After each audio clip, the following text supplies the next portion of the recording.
So welcome. And actually, before I really get started, can everyone give a round of applause to Jess and the community dinner team? The spring feast is my favorite, and my husband cooked last month, so me saying it's my favorite is an extra compliment. He's not here. And also I don't see Charlie in the audience, but also our musician, Charlie. All right. So my name is Lauren. I'm on the Ward 2 steering committee. I use she, her pronouns, and I live on North Ave. So I'll be facilitating today's meeting. There should be agendas on most tables. Also on the agendas are a QR code. If there's any presentation that you'd like to look at a bit closer or you'd like to get in contact with the steering committee, you can just scan that QR code. So with that, can I have a motion to accept today's agenda? Thank you. And anyone would like to second? Thank you. All right, let's get started with public forum. And just a reminder, when you do public forum, please state your name, pronouns, and what street you live on.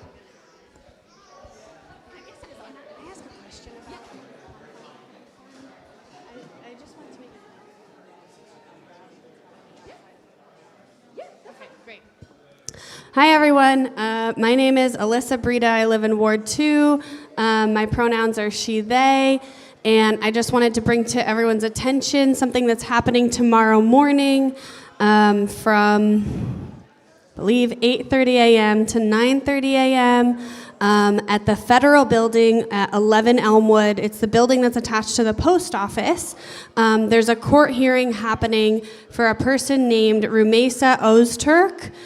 She is a Tufts University student and immigrant on an F1 student visa that was abducted at her university by unmasked officials for literally just writing an op-ed using her free speech at her university. So our immigrants, our students are being under attack for using their free speech, and so we want everyone to come out for our hearing. We're hoping that she gets released on bail at, having no charge of anything, just her free speech. So we want everyone to come out and support, and that would be great. So 8:30 at the Federal Building tomorrow morning. Thank you. And where is the Federal Building, if people don't know? Yeah, sorry. 11 Elmwood. It's attached to the post office on the corner of Elmwood and Pearl Street. Thank you. Any other public forum? In the back? I got you next. Should I just stay here? Okay. Hi, everyone. My name is Lee Morrigan. My pronouns are he, him. Actually a Ward 3 resident. I live on George Street. So I'm here actually to speak to the Ward 3 members. It's my understanding there are still quite a few here. And to really ask to come to a meeting, the Ward 3 NPA, a place that is uncomfortable, rude, not accepting. And I know that's why a lot of you don't come. But here's the thing. That group is now using the NPA in the name of Ward 3 to pass regressive resolutions with the weight of the voice of Ward 3. And I know that these resolutions are not the conscience of Ward 3. I know they're not, right? But if we don't have people come, they're gonna pass. Next month is a really good opportunity to come. Even if you don't like it, even if you downright hate it, I need you, because next week we are going to be passing new bylaws. Now, I have some amendments that I think might move things in a better direction. I do not have the votes. They will not pass. I need Ward 3 members to come. Last night, I watched us pass some regressive measures, and I also watched my city councilor, who represents me, a Ward 3 person, not be allowed to share her opinion because she lives in Ward 2. And I'll say it because it's now a matter of public record, but this is pretty bad. And then I'll wrap up with this. Last month, the record of the Democratic councilor group chat was released. It's public information. And it was revealed in there that Joan Shannon was coordinating with a member of the Ward 3 Steering Committee to undermine Milo Grant and make her feel uncomfortable. I believe that's part of what coordinated the split. It's fact, it's in her own words, it's in writing. I can give you the file if you request it from me. I can't stay around too long, but please rectify what's happened. I need you. We can fix this. I need you. Thank you.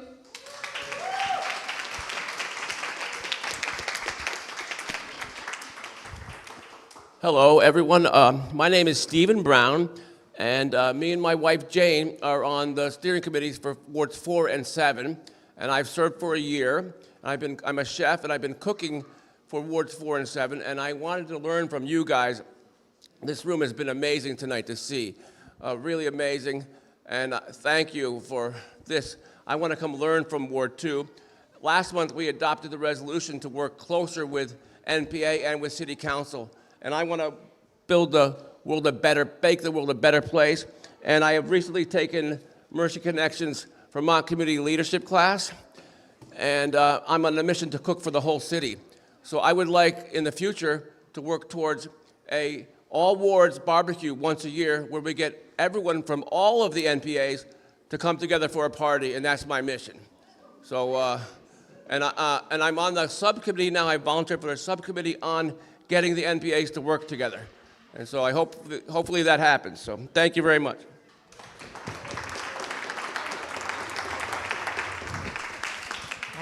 All right. Good evening. Alyssa Faber, Ward 2.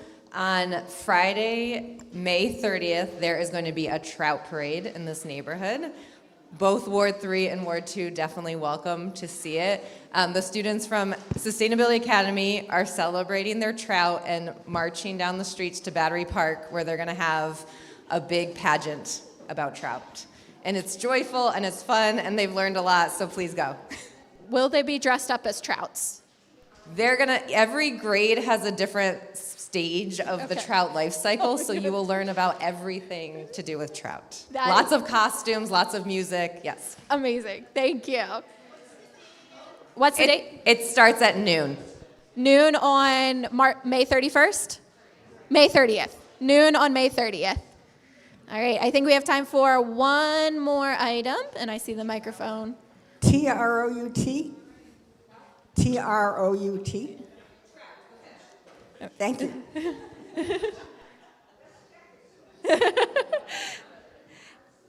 Anyone else with any public forum? All right, great. Thank you, everyone. Oh, sorry, Sean. Go ahead. Hello. Yeah, just a reminder that the Burlington LED program is taking applications. I know I've talked about this before. So you can come see me. We also have brochures up here. We're also doing another soil screening event, the first one of the year, Saturday, May 31st at the Burlington Farmers Market. We'll also have 2 more at the Old North End Farmers Market later in the summer, so keep an eye out for that.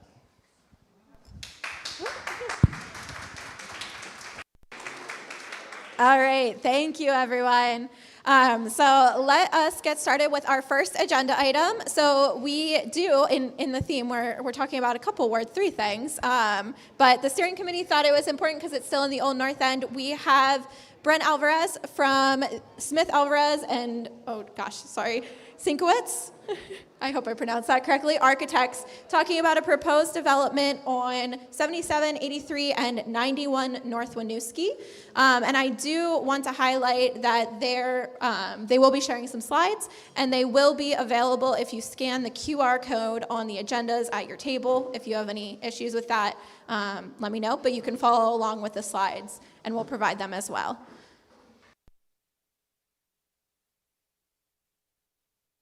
Love the enthusiasm today.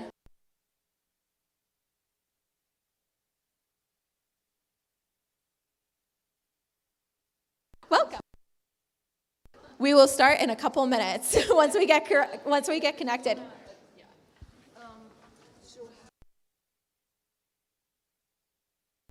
Okay, since we have a few minutes,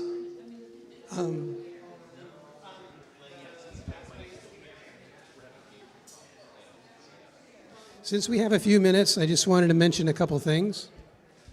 One is that the city's taking applications for people who want to serve on boards and commissions, and there's still a few days left for people to apply to be on the various boards.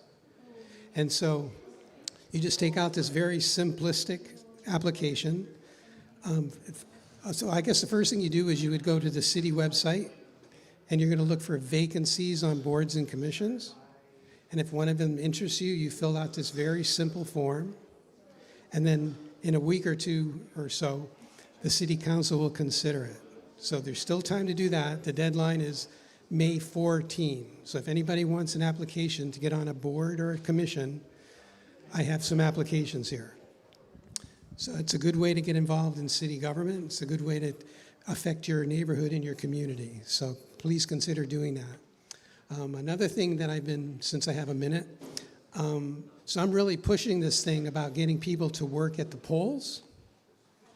So we're looking for people especially to work in the Ward 3 polls and in the Ward 8 polls. So if anyone has any interest in doing that, we're always open. So basically just you can address yourself to someone named Sarah Montgomery. So she works in a clerk's office, or you can talk to me. I'm a little more difficult to get a hold of than Sarah. But we're looking for people who can serve, especially in Ward 3, to step forward and basically greet voters or hand out ballots.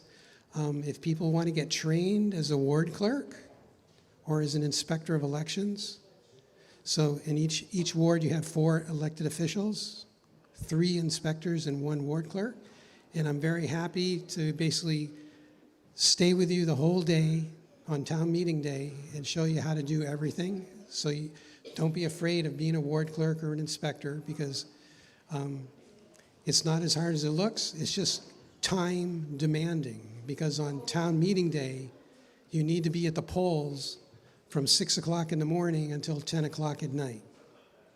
So that's the hard part. But if you know of anyone that wants to work at the polls, we're definitely looking for people, especially in Ward 3 and in Ward 8. And people like me will show you how to do everything that you need to know in order to do that. Sharon? Okay.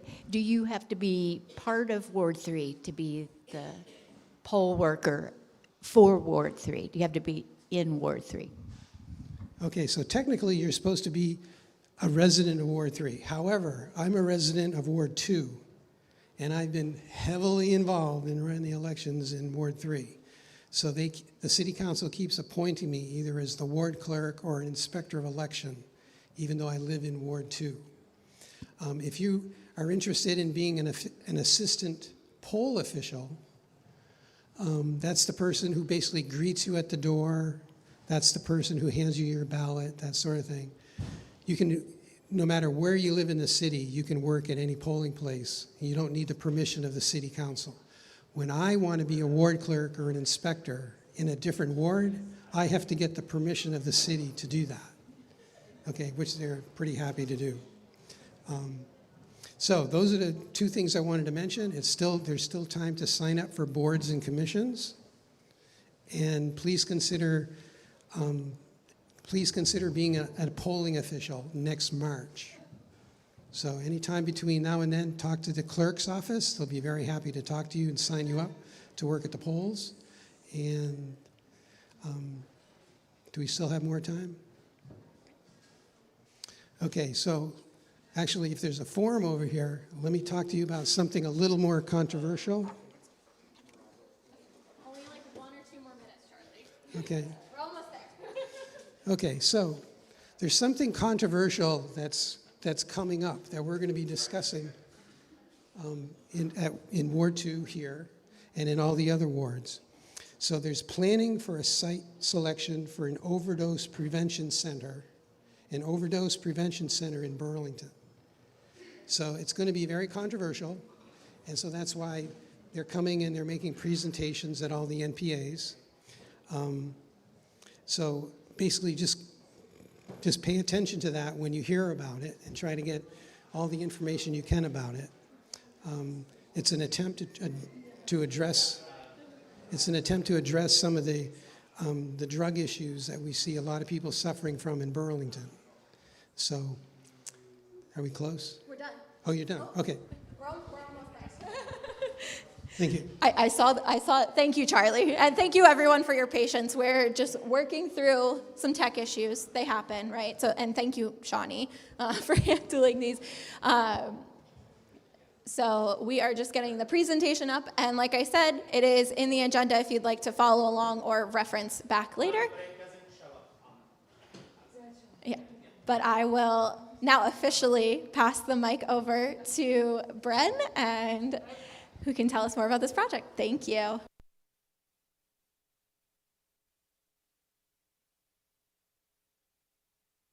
If I sit, I'll sit. I'm Bren Alvarez with SAS Architects. We are, and this is Marty Corsell with Champlain Engineers. We are part of the kind of concept vision team that was started by Neil Gardner. Pardon? Okay. Okay? Much better? Is that closer even? Closer even. Okay. That's too close then. Okay. I'm just going to dive right in. So Neil Gardner is here with us tonight. His vision buddy concept partner is kite surfing, and someone has to do that. So. Anyway, we thank you for being here. We're introducing a project that's being conceived for 77, 85, and 91 North Winooski Avenue. There. So this is a Google Maps image of the three properties, 77, 85, and 91. Neil owns 77, Wayne owns 91, and together they're combining their properties with 85, which was formerly a funeral home with an apartment above. And this is from the city database. It's showing the location on the North Avenue, Elmwood Avenue, North Winooski Ave block. And the three combined lots, you can see 77, 85, and 91 would combine to be a 54,000 square foot lot. So the origin story is that when the funeral home came up for sale, Wayne and Neil, who knows what prompted them, but they decided that they wanted to transform the existing funeral home into a use that would have a positive impact on their neighborhood, create this larger site in order to address some of Burlington's more critical needs, housing, memory care, and daycare. So this project is kind of a joy for us to work on because it's one of those projects that feels so good. Yes? I'm lost now, and I want to follow what you're saying, and some people next to me are lost. Okay. Go back a step and say, Yes.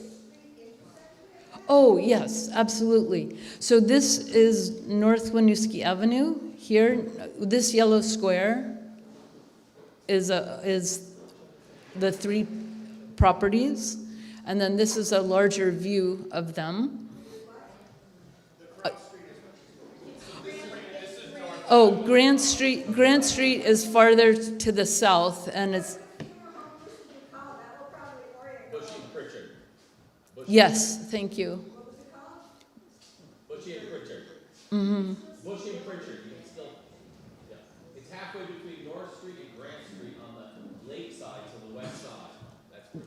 Yeah, it's closer to Grant Street on North Winooski Avenue. Oh, you're right. It should be North Street. Oh, so, I'm sorry. I didn't mean to come off of that. You're right.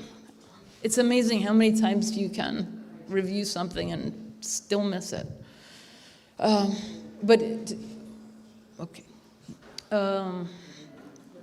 So this is really illustrating that the three historic buildings, 77, 85, and 91, would really be maintained, and the development of memory care facility would happen in the back as an infill.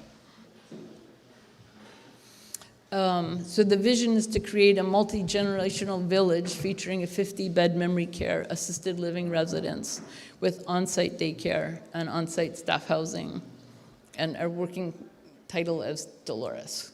So this is just, we're just going to take a run through the site so you can see where you are on the site. This is looking at the, this is looking south when you're standing on the site. So here's this little icon in the corner shows the 3 buildings, and we're looking at the south wall of the site, or the south property boundary of the site. And this little view is looking back towards North Winooski and the drive that's adjacent to Building 77. This is looking southwest to the Elmwood Cemetery and looking northwest also to the cemetery. This is a small building that's behind 91 North Winooski. It's a short-term residential unit. The plan is to relocate this so that there's area for development on the back of the at the back of the lot. The brick building on the left is 91 North Winooski, so we're looking at it from the back of the site out towards North Winooski, and adjacent to it is the funeral home, which in the 50s underwent a kind of, I guess, distressing renovation that got covered in vinyl siding. And I guess I can't. Can you see it? Oh, you do. I can't see it on my screen, but there's an addition at the back, a 1-story addition that is mostly a garage. So the plan is that that would come down, the siding would come off, it would be restored so it would look more like 91 North Winooski. So it basically, those 2 buildings would bookend the entrance to the site. What is proposed for the first floor of both of these buildings is daycare and maintaining the apartments above. So currently, 91 has 2 apartments upstairs and 1 downstairs, and 85 has an apartment upstairs and a short-term apartment downstairs. So the basic site strategy is that the areas that are shown in green would be structures that would be removed or demolished. So, you know, this is the garage at the funeral home, the porte cochere. This is the small unit that would be relocated, and this is a barn that would be also be relocated or demolished. Here are the existing curb cuts. The concept is that we would maintain these existing curb cuts for an entrance into the site and then an exit from the site. The center curb cut would just access parking that would be adjacent to, that would serve building 85.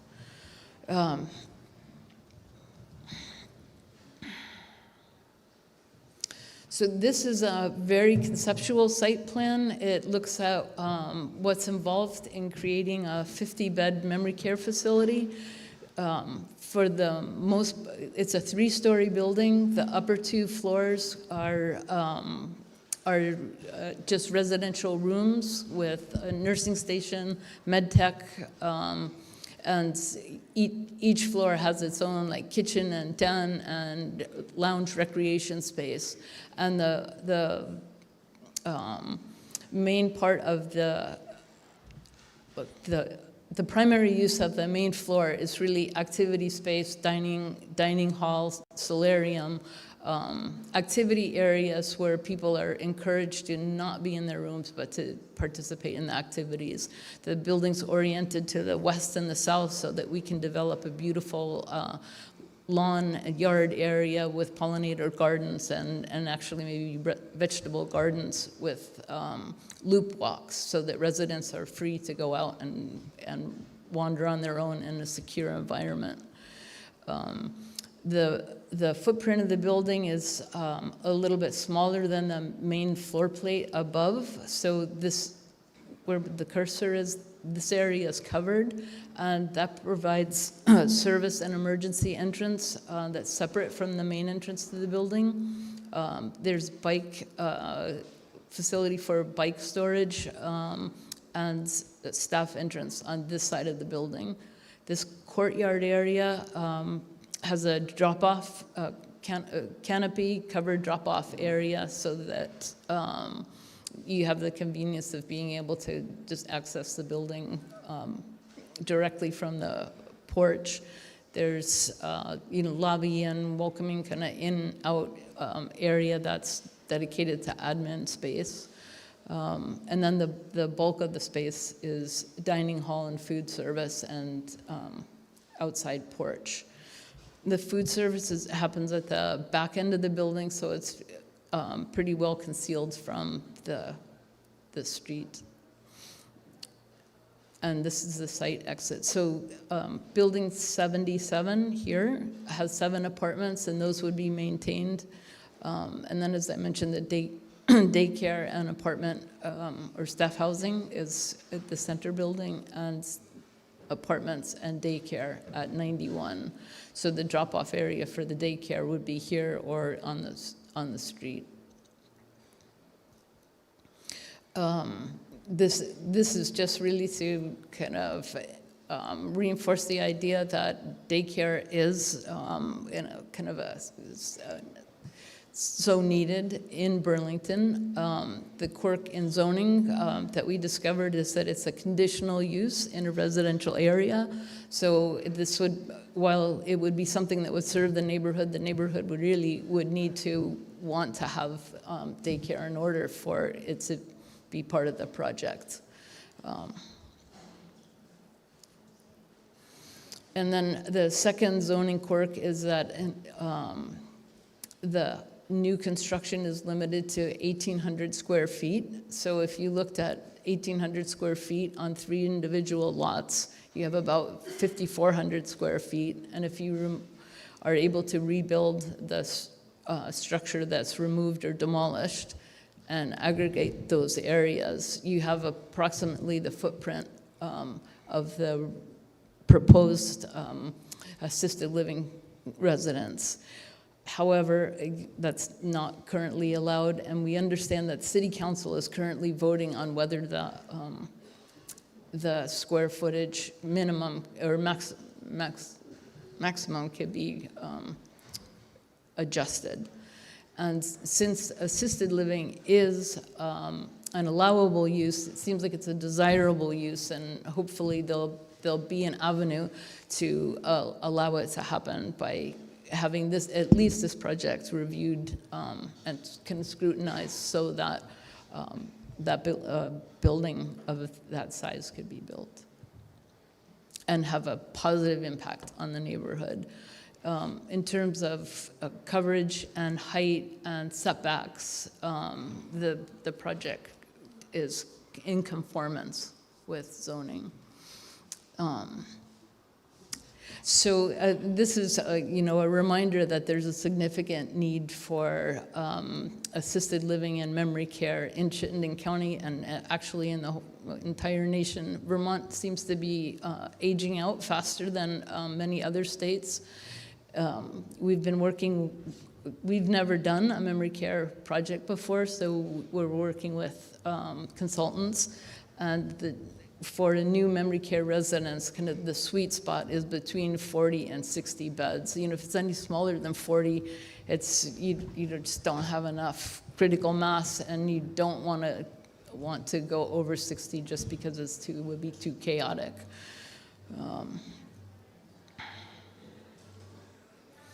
This is looking at how the parking allocation. So for a facility with 50 beds, you would have 13 parking spaces and an activity van. None of the residents would have cars, or if they have cars, they wouldn't be on the site. So the activity van really is an important part of the project. There's visitor parking, residential overnight parking, and hopefully there could be some shared use with the different parking uses over time to have like a minimum amount of parking where you still have a functional site and don't stress the neighborhood street parking.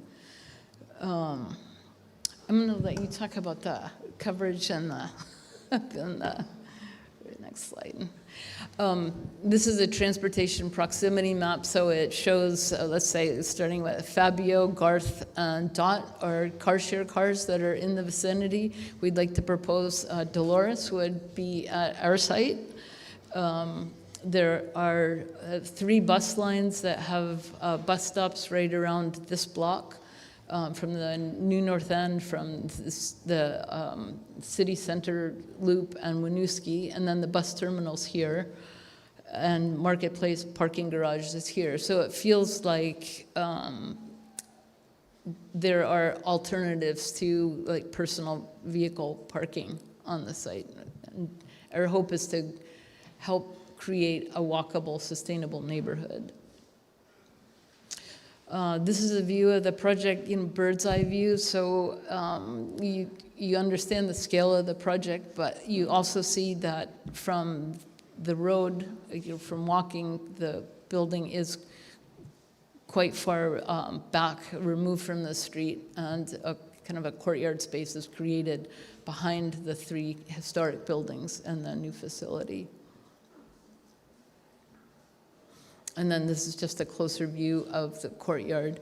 We were at a technical review this morning, and there's definitely going to be issues with, fire trucks and access. There's we probably need to provide fire hydrants back here. There's a lot of challenges between this concept and where we're going, but that's just like the nature of the project. All right, do you mind if I stop you there just to kind of keep us on time in case there's any questions? Gotcha. Yeah, we're good. I mean, you can start with questions. We'd be happy for that. What was your proposed timeline? Pardon me? When did you? Oh, what is the timeline for the project? I mean, really, if permits could be, if the zoning would change and permits, if we could start the permit process, that would be, I should let you answer the permit.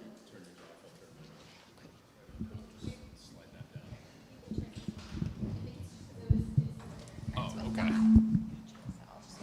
Great, thank you. Can everyone hear me? So we've spoken with planning and zoning, and ideally the zoning change would happen in, could be 4 to 6 months, may take a little longer. I think they have up to a year to vote on it.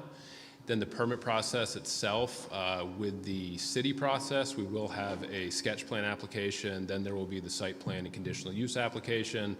There will be state of Vermont stormwater permits and wastewater permits. So that process could take about a year. So depending on when we can start that, from now we may be looking at around 18 months before we're breaking ground, assuming things line up as we hope they do. I own a property really close within one lot away from this. And I have to say, this is really a great project, probably one of the better projects we've seen come through here because it supports a population that has a tougher time settling in Burlington. These types of facilities are often staffed by new Americans, which we have a lot of qualified individuals.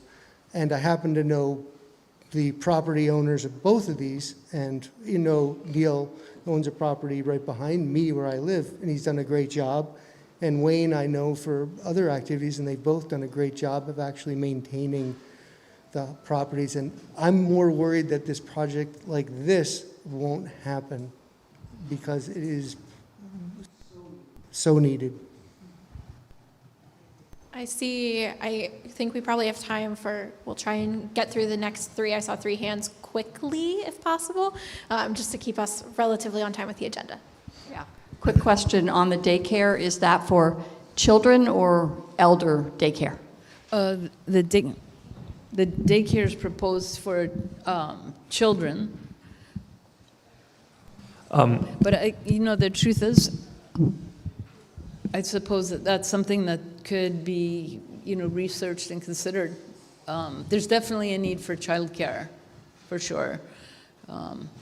So whether there would be elder care as well. So you guys are the architecture firm. Do you have operators in mind, or are the owners talking with operators? Are you going to solicit bids and they'll rent from the owners? Is that how it would look? That's a great question, and it's complicated. There's one option is to just kind of sell the project. Another option is for Wayne and Neil to put together a team of people who would run the project. And I think that that's all part of what they're thinking about right now. I mean, this is truly an ambitious project. So that's something that needs to be worked out. And I know the decision hasn't been made yet. Build it first and figure it out later. Or figure it out while you're in the planning process. One of the things we're doing is, working with memory care consultants so that it's the way it's designed for the people who are running it. We have two more quick questions.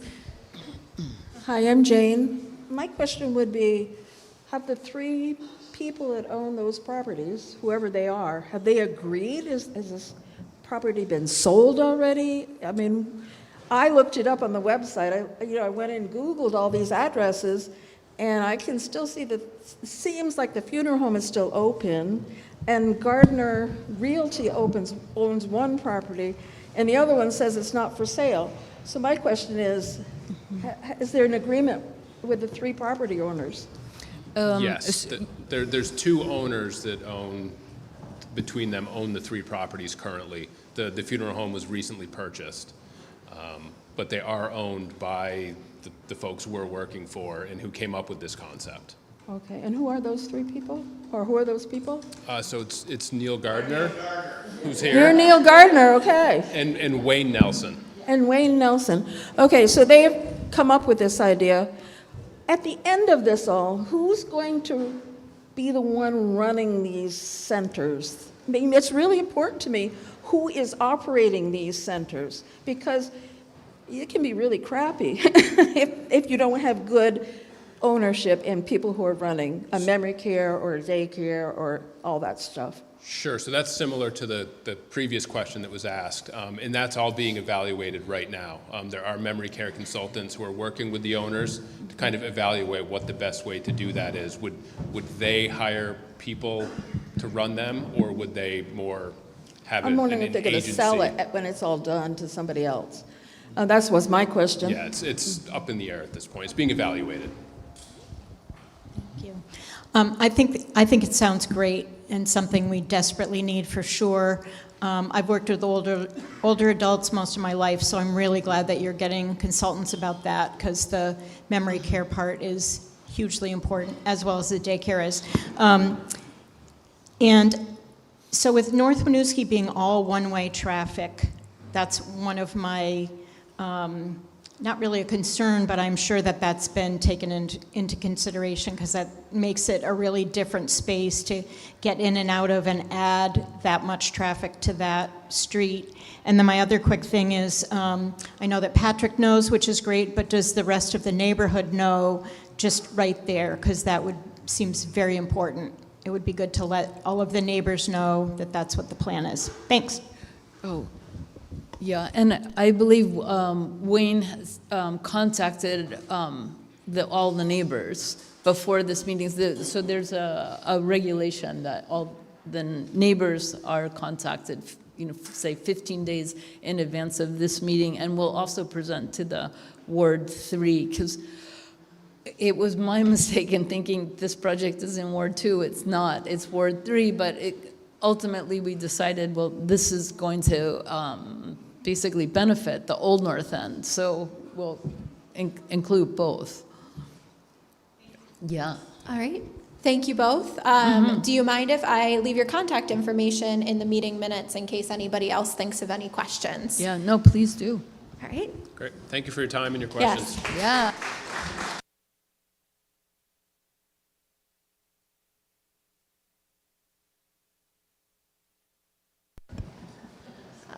All right. Oh, sorry, I'm just trying to stand out of the way of the speaker so we don't get feedback. So next up, we have Clayton Clark, who is coming to give some updates and what's new with Green Mountain Transit. So Clayton, I'll literally give the mic to you. Thank you so much. Good evening, everybody. How are you tonight? Nice to see you. So, by a show of hands, who are regular riders of GMT here? Look at this. We have a great crowd.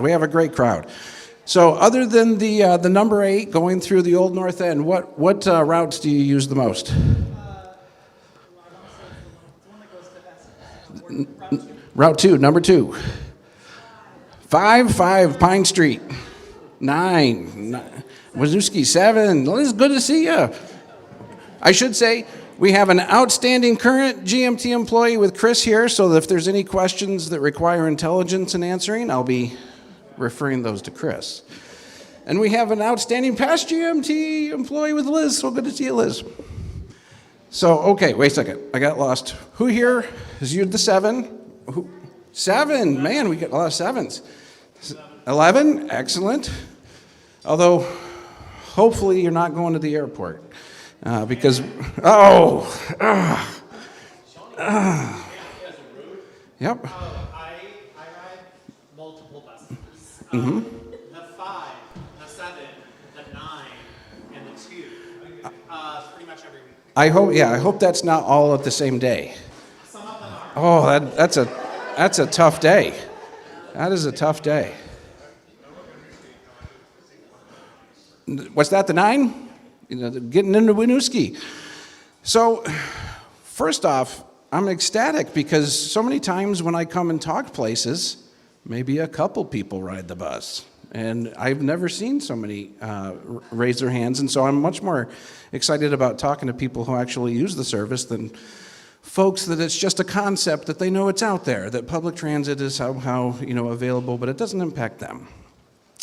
So what I want to do is give you all some updates on some things that are hard to talk about because, as people may know, the world is experiencing a lot of financial uncertainty in various local, state, and federal governments, and this is going to be impacting GMT. And I want to start off by saying that as the provider, we want to provide as much transit as we can. We would gladly double the amount of service that we have if we were provided the funds to do so. So it really pains us when we have these periods of time where we're having to constrain. And so I'm going to talk a little bit about those constraints and what has happened already and what to expect.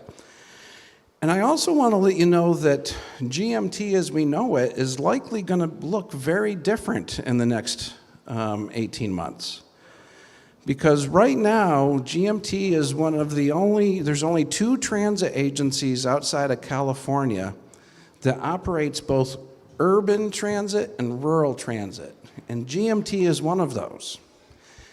And so about 20 years ago, there was some transit providers in Washington County and Franklin County that started having financial difficulties. And one of them actually closed and went bankrupt and stopped providing service immediately. And another, fortunately, did not get to that point. But GMT at that time was called CCTA, and we provided the service that was just what we would consider our local urban service. And we didn't have any transit going to Montpelier or St. Albans, and we didn't operate anything in those areas. And so about 20 years ago, there was a need, and we expanded. Fast forward 20 years, and now we find ourselves that we're the ones having financial difficulty. Some of the rural agencies that are adjacent to us have rebounded and are doing very well. And so it looks like, in all likelihood, we are going to return to our urban mission. And that's probably going to happen, like I said, in about, now it would be about 14 months actually, because it would happen in July of 2026. And what I want to let you know about this is that I've been at GMT for about 2 years. And right from the very beginning, I felt like, wow, we are doing so much. We have so many different service types. Whether it's Medicaid transportation to an appointment at Dartmouth, to getting somebody, to Stowe Mountain Resort for seasonal service, to getting people to their jobs in Burlington, to older and disabled transportation in Northfield. I mean, we're all over the place. And one of the things that I've sometimes felt was that we were doing a lot of things not as well as we could. And one of the things that I'm hoping is that if we turn over our rural service to providers that really excel at that type of service, that will be a benefit to the communities there. And then that will allow us to come back and really focus on our urban service. Because I think, the future that I see of GMT is that I want us to be a lot more responsive to the urban system. I want to make sure that when schools change their let-out times or their start times, that we have the flexibility to be able to move our schedules around, that when there's a new housing development that opens, that we have the planning capacity, to study rerouting and getting better access to those, type places. And also better work with, potentially some of the developers, in advance when they're building, so that perhaps we can even think about infrastructure before instead of after the fact, the transit infrastructure. So it hurts my heart that we're probably going to see our rural staff go to other agencies, because I love working with those people. But it also makes me feel really good that I'm looking forward to a time when we can better serve the people here in our urban area, definitely the folks in the Old North End. And so I see that as a change that's happening that I think is going to be beneficial for us long term. The proof is going to be in the pudding. We'll see how things go forward. And but what I want you to know is that I'm really looking forward to being able to put 100% of my energy into Chittenden County transportation. And so let's talk about Chittenden County transportation. So last year, we let folks know that we were going to be running out of our COVID relief funds. And so if you look back to 2020, GMT started doing some service reductions because we were running out of money. And we were running out of money because the cost of providing transit was growing faster than the revenue that we generate from transit. So we were looking at cutting reductions, and then the pandemic happened. The pandemic meant that we received an infusion of federal funds. This allowed us to maintain our robust system, even though we had a budgetary gap. And that's what also allowed us to operate fare-free service.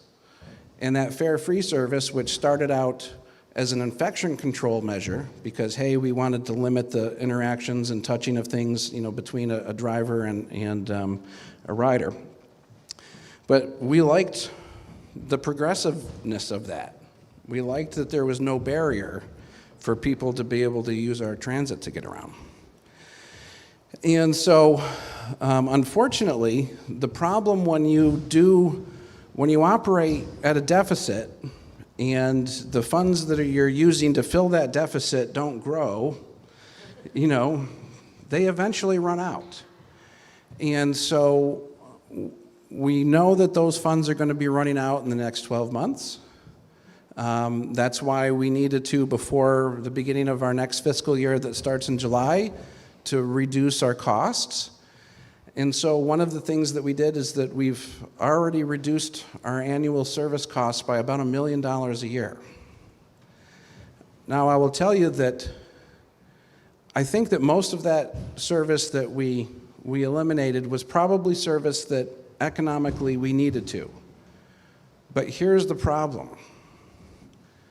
For the people that are impacted by that, that doesn't matter whether it was good economic sense. So we had our first public meeting to talk about potential service reductions. One of the runs that we were looking at eliminating was a run that went along Pine Street at like 6:15 in the morning, and it only averaged 3 riders.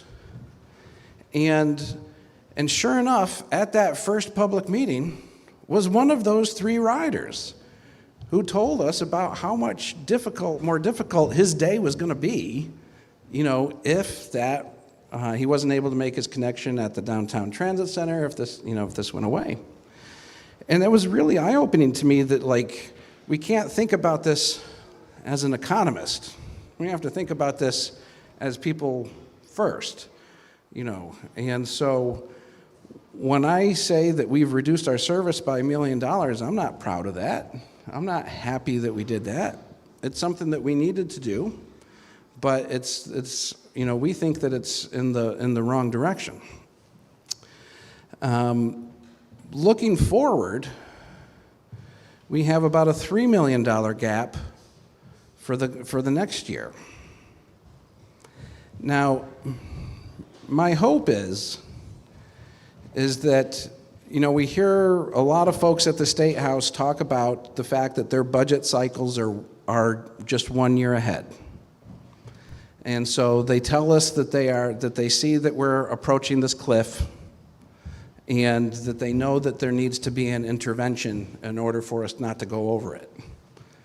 It's very hard for me, though, because I'm like, oh man, I know everybody's got their hands out now because of the way the world is.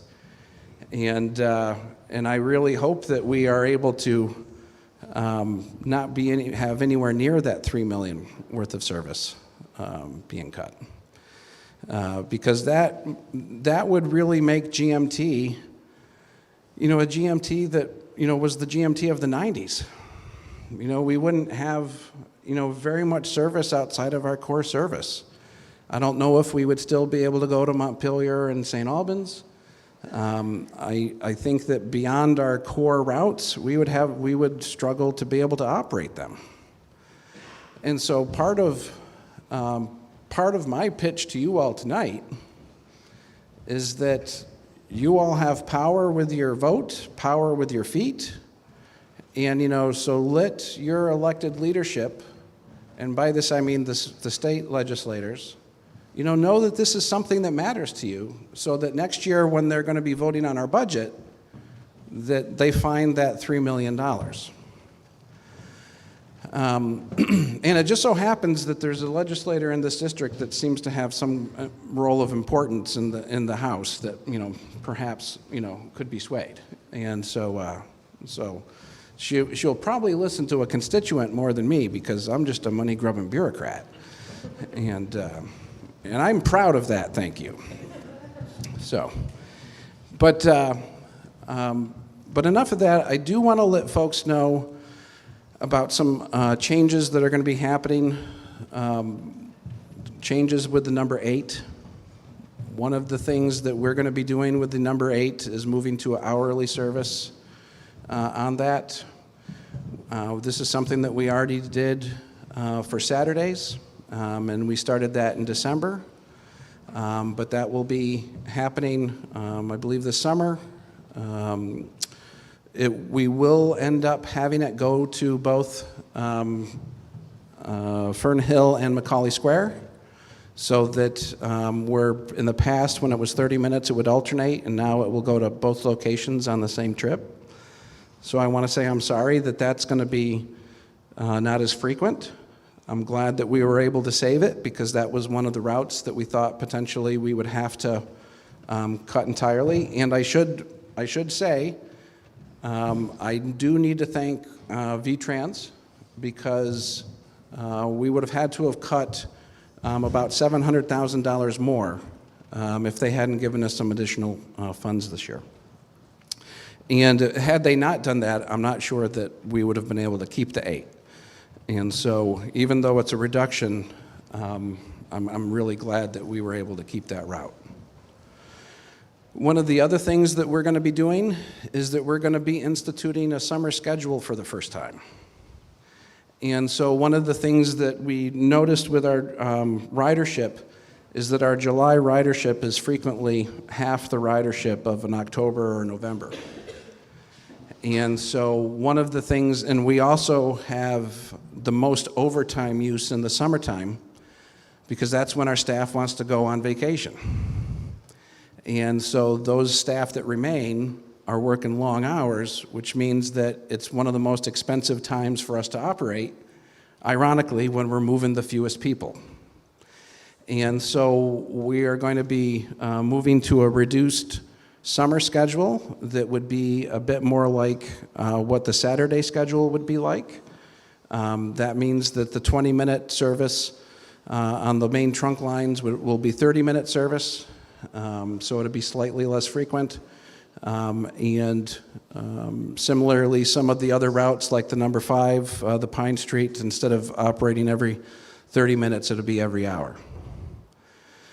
And so I want to say, I know that for those of you who continue to work through the summer, that's going to make your commute harder, and I'm sorry. I wish that we didn't need to take that approach. And certainly one of the things that we'll be doing is we'll be keeping our ears open to the feedback. Every single email message that comes to GMT from our basic customer inquiry line, I get a copy of it, because I want to see what our riders are experiencing and what concerns them. And if we find that the reduced summer schedule needs adjusting, then we're going to learn as we go. I feel like I've talked at you enough. Why don't we do some questions with the time so that I can actually hear what's on your mind instead of guessing what's on your mind? There we go. Hi. Thanks for presenting. I think I have like a couple of questions. Okay. So if you get rid of the rural transportation, are you saying that you're expecting to put more back into like Chittenden County? Great question. Yeah. So one of the reasons why there's so few agencies that operate both is we're not allowed to mix those funds. And so we actually are almost like 2 separate transit agencies with a common management team. And to give you an example of how frustrating it is, we're cutting service when we made a small profit in rural the year before, but we can't mix those funds.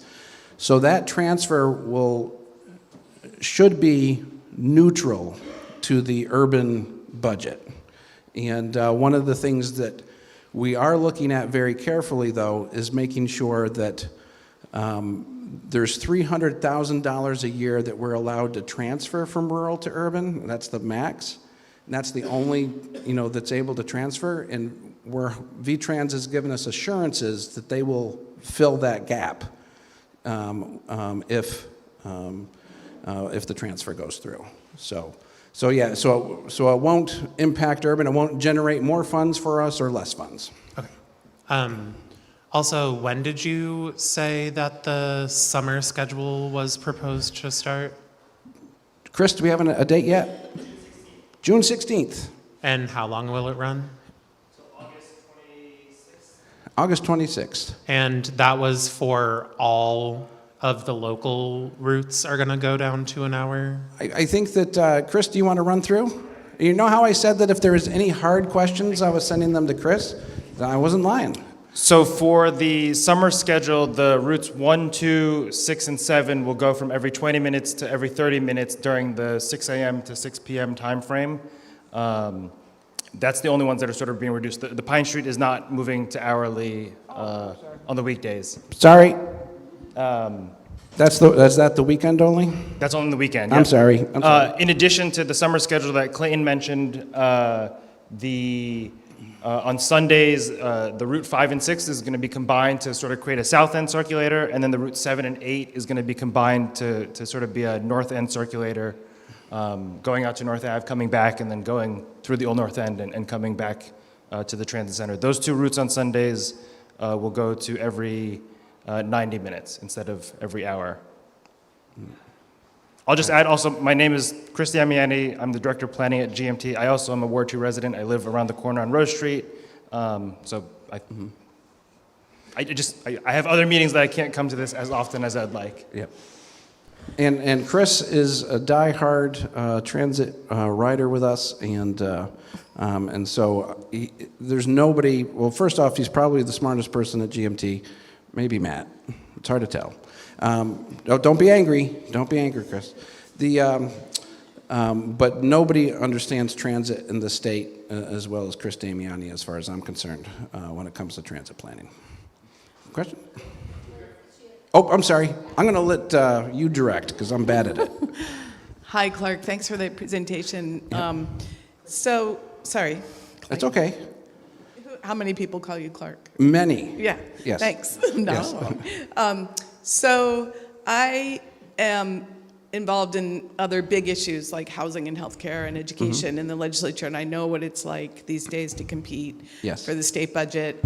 Yes. And I feel like there's a whole conversation to be had around employers and other revenue sources. Yes. And so I'm just curious if there has been conversation about, like, one, I know other states, in order to fund healthcare, tack $1 a month onto healthcare insurance policies. Probably not anymore, given the way things are going. But yes. Car insurance should be looked at as a revenue source. Yes.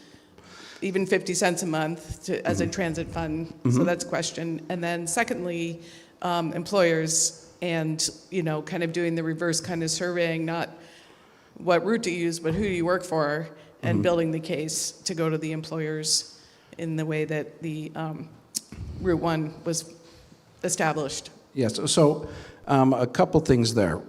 First, one of the things that I'm really excited about for our legislative work is that, like yesterday I went and I testified to the House Human Services Committee. Well, wait a second. I'm a transit company. Why am I there? Because they actually, no offense to the Transportation Committee, the Transportation Committee is worried about costs. The Human Services Committee is worried about people. And so we're going to be there. We're going to be in economic development. We're going to be in healthcare. And we're going to be making the case that, transit is not just a transportation issue. Oh, and I'm going to get to that. The reason why that's going to be important is because there was a study last year that identified 4 different options for having a public transit funding source for Vermont, not just for GMT, but for all providers. And so that's where we're going to need that broad-based legislative support to get one of those enacted. Because, and the thing that's a challenge, let's not forget, and this is not meant as a political dig, it's just the reality, our governor has made very clear that he is not going to sign, any new fees, taxes, things along those lines. And so I think that we're going to have a really hard time with a dedicated funding source, especially now that we've lost the 2/3 majority, probably until we have a new governor. I just think that's the political reality. But if there's enough legislators who find this to be an issue that they care about, then I don't see a hurdle, because the thing that's nice is, when you talk about $3 million, that sounds like a lot of money, and it is a lot of money. But, when it comes to state government, it's really not a lot of money. And so, the difference between having a robust system or a system that's barely meeting needs is only $3 million. And so it's not like we're going in and saying, hey, we're going to need $150 million a year every year for the next, in perpetuity. And so that's my hope, that the small scale of our size will actually be helpful for us. Here's one. Is this me? Trav Fryer, Ward 2. Whoa. Maybe this is not exactly what you're talking about. You're talking about budget. I'm curious about the bus stop benches. Yes. The wood ones that people were putting in, I thought were pretty great, pretty wide. And then the ones that are now going in, like the one across from City Market, is like a stool almost. It's like a two-sided stool. And does anyone ever sit on that? It doesn't seem practical. Yes. It's like half the size. It's like one butt cheek. Yes. And there's no roof. It's really bleak, I think. Is there any plan to do some better bus stop design? So, the timber frame bus stops that we traditionally have used are some of the nicest bus stops in the country, and that's why they're used for purposes other than bus stop. And so we get neighborhoods, businesses asking us to remove shelters all the time because things are happening in the shelters that are hard for people to deal with.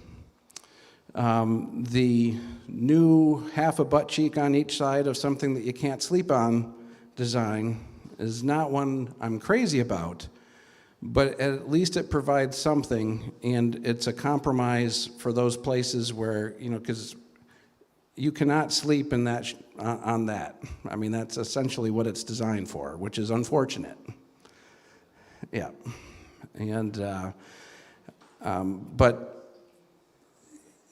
the challenge that we have in our downtown, it's a complicated challenge. And one of the things that we have to keep in mind, it's like we were just talking about, whether we can keep shelters on Pearl Street next to the downtown transit center. And we had an employee who had to go to the hospital yesterday because a person living in one of those had a dog, and the dog bit, one of our employees. And, so it's not being used for transit. And I have no interest in harassing an unhoused person, but it's something I don't have a good solution for. And if you had a solution, man, I'd give you a job and I'd give you lots of money. Yeah. Well, yeah. And, those benches, I joke about being a bureaucrat, but I am. That caused us a lot of consternation because we're like, oh my God, well, whose insurance will cover it? And we're like, our insurance isn't going to cover it. The city's insurance isn't going to go. Oh my God, if somebody falls on one of those benches, who's going to pay for, so these are the types of things that bureaucrats like myself have to and I'm glad that we've sort of let them be. And I was really worried that over the winter that snow removal would end up tearing them apart, and then we'd have all of these sort of busted benches that, and then people would look at us to be like, hey, fix your bench, and it's not our bench, but. All right, I think we have time for one or two more questions. Okay. Just ask. Are you asking us to call our state legislators so that they will give you money? Yes. Thank you. Yes. Yes. Yeah. Thank you. Thank you for putting it so much more succinctly than I did. Hi, my name's Kason. Hi, Kason. I think I read an article in the Vermont Public, I think in February, that said that despite the end of the Fare Free program, ridership actually went up, which I just want to know if that's true. It's true. That's wonderful. I'm so happy about that. It is wonderful because we had been projected to have a 15% decline, and that would have been if we had returned to our previous cash-based only system, cash-based or prepaid 10 ride pass or monthly pass. And so one of the reasons why it took a little longer for us to restart the fares, which made the state very angry at us because they thought that we were incompetent, which it's the biggest IT project in our 50-year history, and we're only 4 months late. I don't think the state can, has such a good track record. But anyway, and I spent 20 years in the state, not that I'm bitter. And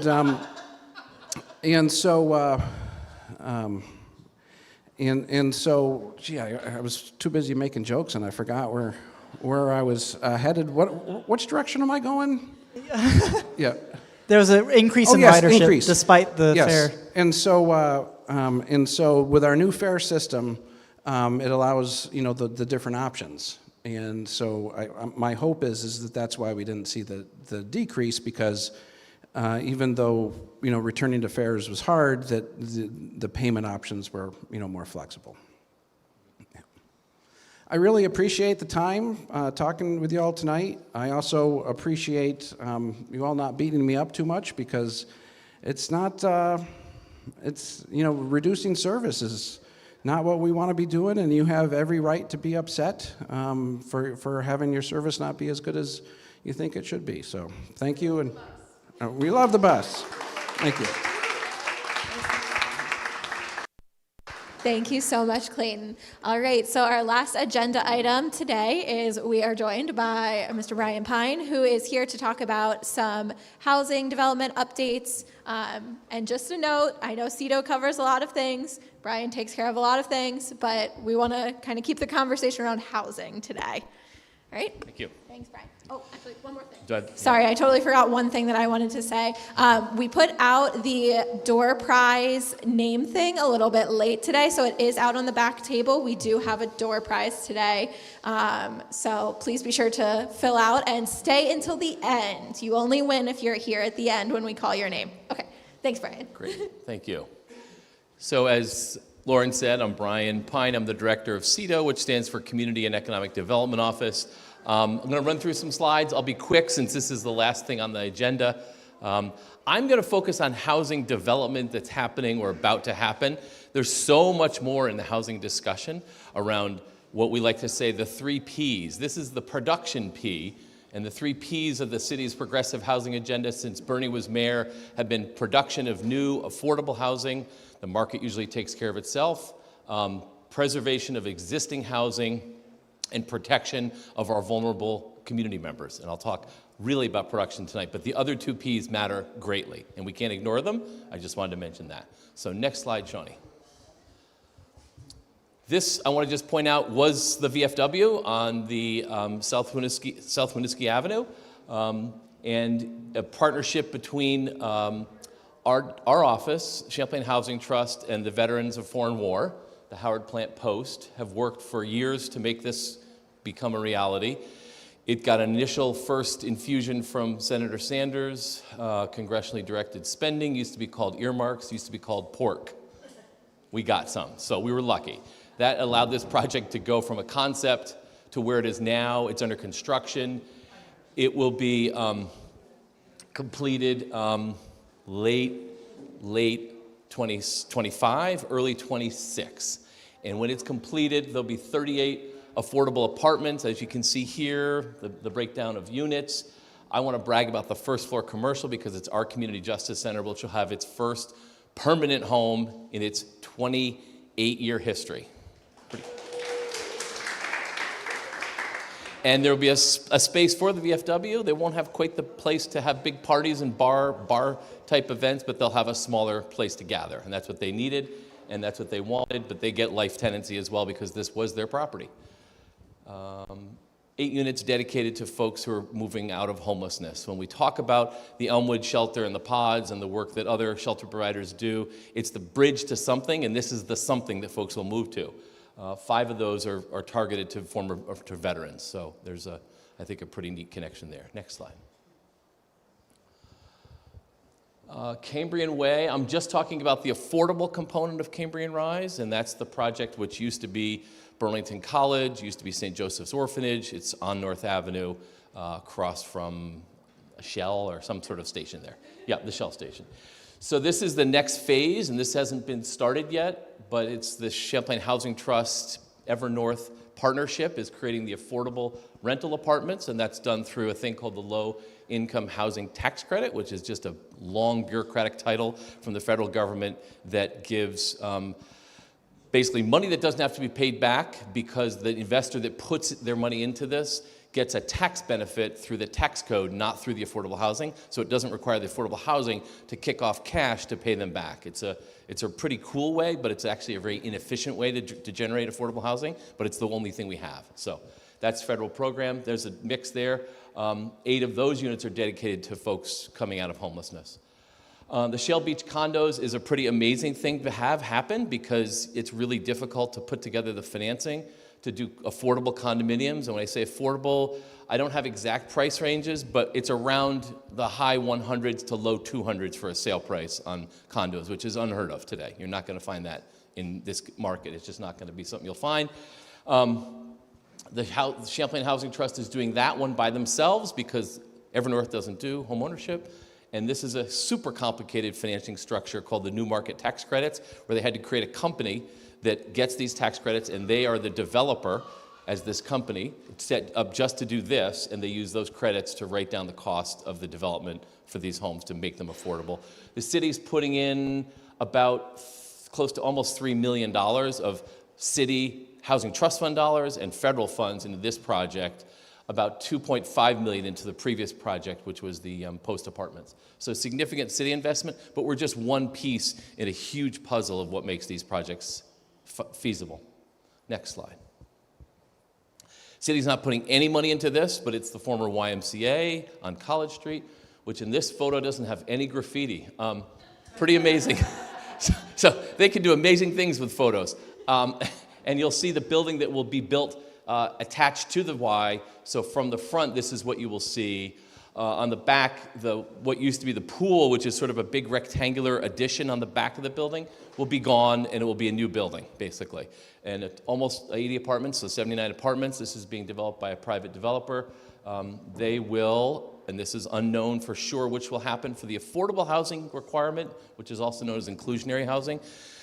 They have to either build 15% of the units have to be permanently affordable, and that's affordable to people earning 65% of HUD area median income, which I can't tell you what that is right now, but it's it's like a working person's salary. It's not a super low income household that qualifies for that.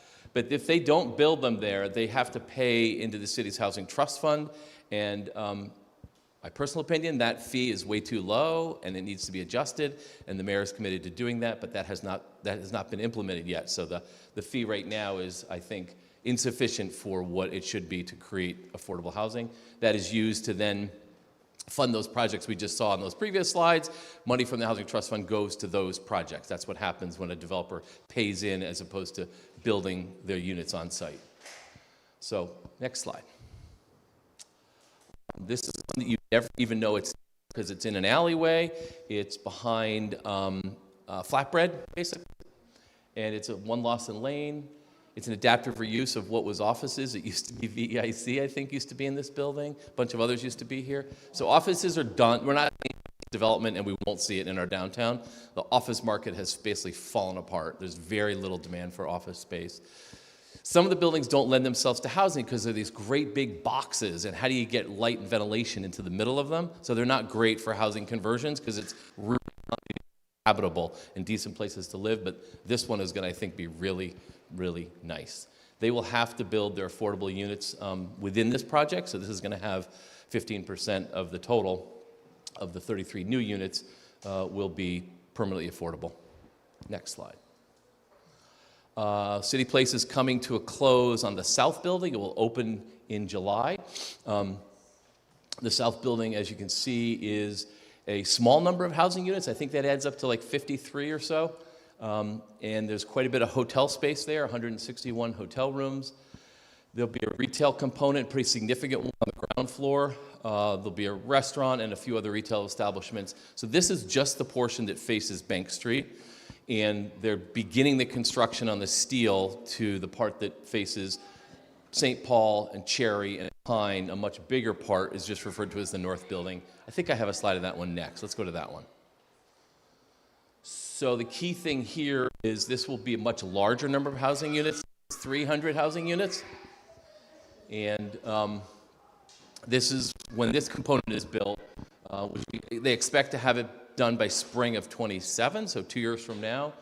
Of the 300, there'll be 75 permanently affordable rental units within this building. There's no payment in lieu. There's nothing. They can't do it off-site. It has to be here in this location. Significant, 140-room hotel. A significant amount of retail space. Behind this structure, sort of between the one we just saw and this building, will be the parking. So you'll kind of be sandwiched back behind all the buildings will be a parking structure.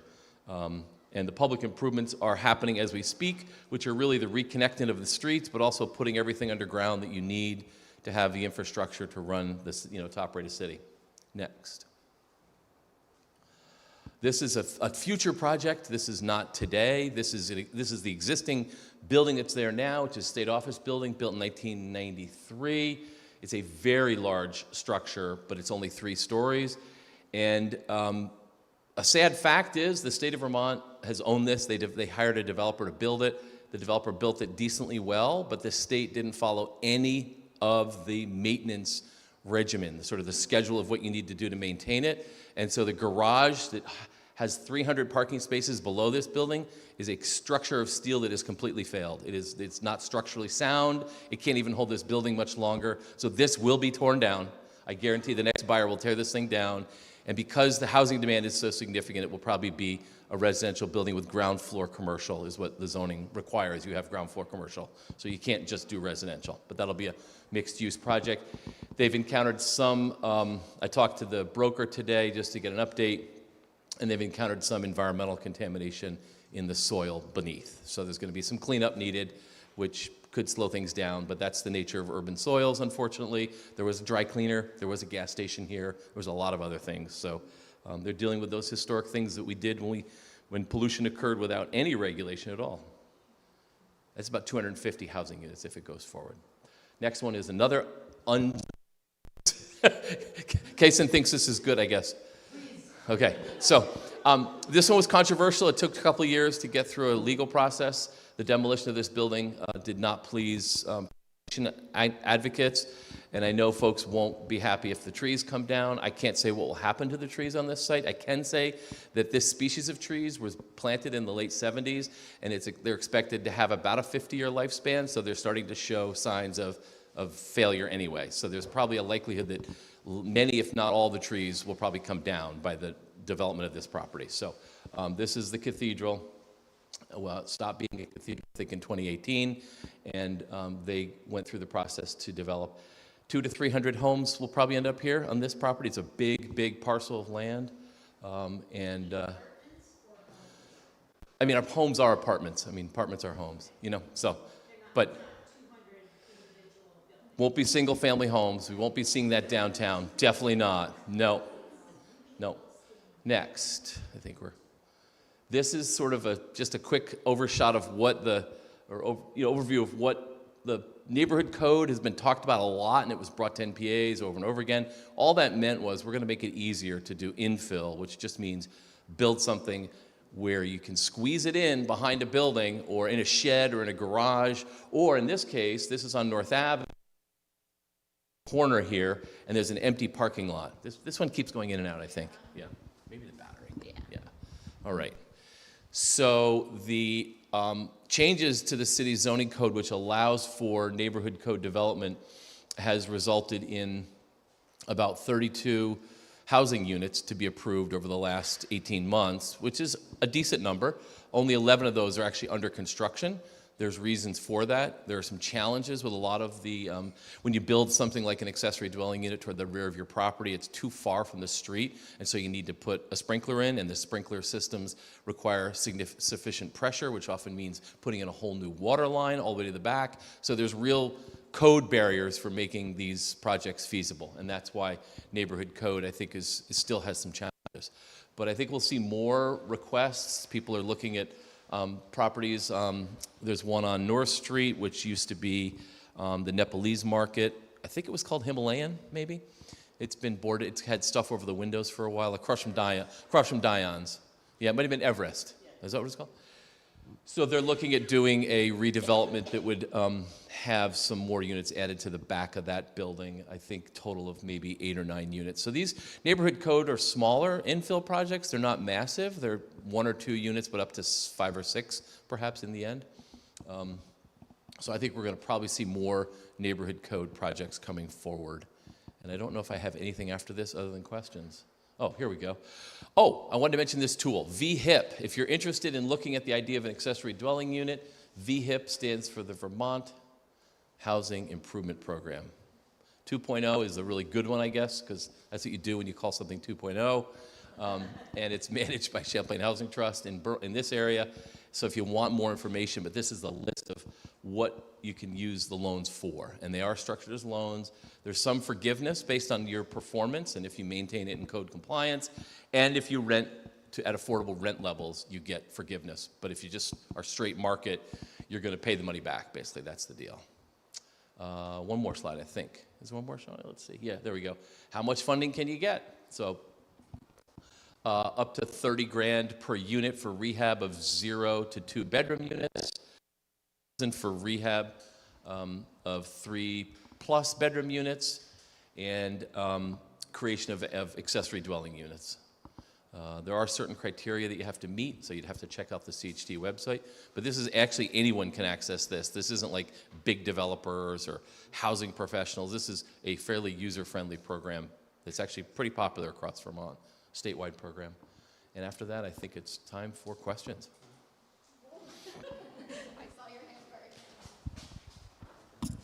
Hi, I was really glad to hear that the inclusionary zoning for the City Place project did not allow people to go off-site or contribute to the Housing Trust Fund. For these other potential projects that you have listed, is that also going to be the case, or are they going to be able to buy them their way out? It's actually a really good and tough question, because the way that ordinance is worded, you have to look at a map, and if you are in a U.S. Census tract where the rate of low income is at a certain level, and if it's basically high enough,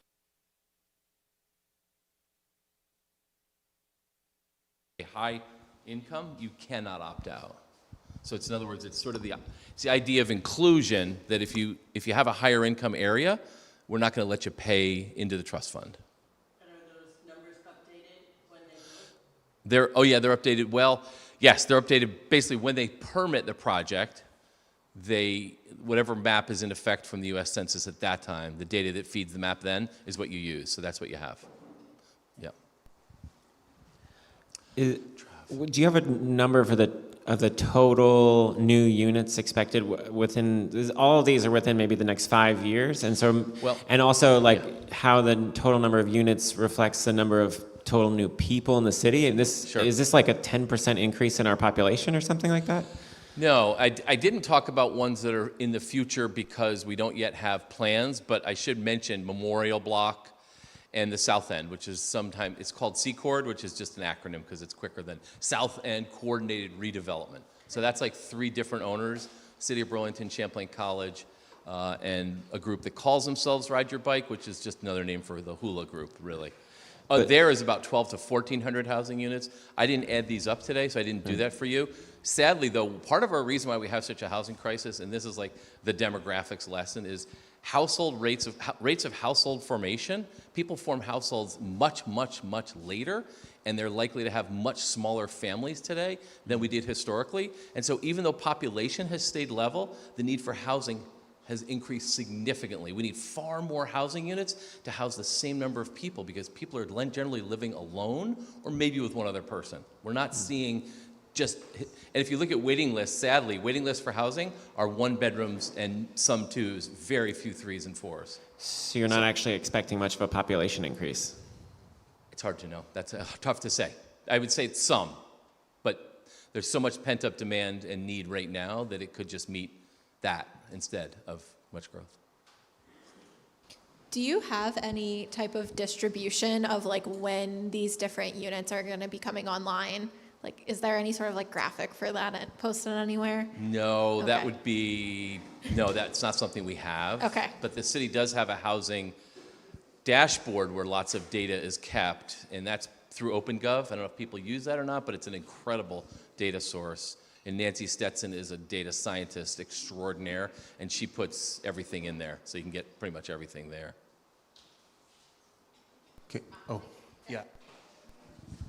Hey, my name's Steve, and I am from Ward 7. I'm on the steering committee for Wards 4 and 7, and I live at Juniper House, Cathedral Square, on the rise. And I was wondering if, as Sunset House is filling up, as SD Ireland's 125 is filling up, Liberty House is pretty much already full already, we would like a traffic light already. We have had problems with people maybe getting hit by cars, or there's been car accidents, and they tell Eric Farrell says it's not going to happen until Cambrian Way is finished, which is years down the road. And I want to know if there's any way to bring pressure on any of this to happen sooner to make it safer for us. Yeah, I think that is a critical issue, is you have to maintain, I mean, obviously the safety component of traffic, of handling traffic and how we move about is as critical as anything. So there is a traffic light, as you know, perhaps planned for that intersection, but it has been delayed. It should be in there now, I believe, or if not now, pretty soon it should be going in. But I think that's being delayed, and that's an issue that the city needs to deal with in relationship to the developer, because there's an agreement to provide it, and so there's also agreement to provide an upgraded path down through, you know, the path that runs through, and those upgrades haven't taken place. I think there's going to be a concerted effort and pressure on the developer team to get that done, if probably not this year, but next year. So I think that's when we'll see it. Yeah, and you mentioned Cambrian Way. I should just note that if you add up the units that have been built there, it's about 550, 560 total. When you add the rehab of the old orphanage to the new buildings, you're going to add about another 400 to 500 over the next few years. So that's as well. Yeah. Kason. Hi, Ryan. Hi. First of all, I just want to say that I loved that. I just want to recognize that I don't know, housing seems to be the biggest single sort of the center of all of the other issues in Burlington that are happening, and I'm happy to see that it seems like we're actually taking this quite seriously and we're trying to build as much housing as we can. I did want to say that I have sort of a timeline for Lauren partially on some of the stuff. So I know that City Places, the first building is going to open in July. The second building is slated to open at the beginning of 2027. The YMCA building is slated to also open in late 2027 if they can finish, or they're going to demolish the structure this fall. They're going to build it throughout 2026, and then I think that they're planning to open in 2027. So that's 3 at least that are slated to open within the next 3 years, which is really good. I guess, Mike, I'm going to ask a question I always ask about the old Boves building on Pearl Street, which is now finally up for sale. It is. Do you know if that is with the intention to build housing there, or is that, do you have any idea of what the plans for that building is?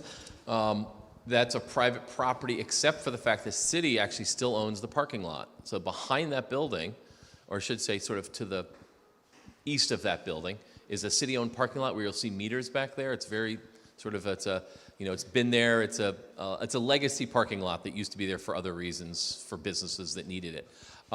So that was planned to be redeveloped by the Boves, and they were going to basically buy the parking lot, knock down the old restaurant, and build a 100 or 120 room hotel. That plan completely fell apart. That was like a pre-COVID plan. I think it's going to become housing, but they've put it on the market for a price that I would just say is way beyond what I think the market would ever give. It's like $1.5 million, I think, is what they have it on the market for. So, yeah, that doesn't include the parking lot, by the way. That's just their portion of the property. But when you look on the site, it just happens to show the parking lot as most likely part of the property, and it's not part of the property. So that's just, yeah.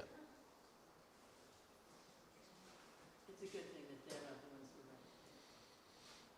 rent. I agree. I have one question. In terms of zoning in the commercial first floor, are you running in, I mean, is there any way to, is there any move to do away with that, or is it because you're seeing fewer commercial? Yeah, I mean, you raise a great point. I think in areas where that's a requirement only in commercial areas, basically. So if you're in a mixed-use neighborhood, if you're in an area where ground floor commercial doesn't really fit or make a lot of sense, you're not going to require it. So Cambrian doesn't have it, for instance. That's an example. So, I think there's a lot of good reasons to have an activated first floor for commercial uses generally. People don't love living in busy commercial areas on the first floor. There's not a lot of, there's a lot of issues with, sort of quality of life and whatnot. So that's, yeah. All right, we covered housing, covered the waterfront. All right, any other questions? Okay, well, thank you, Brian, for coming and providing some updates. Yeah. All right, so we'll end a little early tonight, which is always exciting. But before we end, today's door prize, is a City Market gift card and some handmade cards from one of our lovely NPA patrons. So with that, I'm just gonna, I swear I'm not looking. Is there Stephen Brown? Yay! Welcome!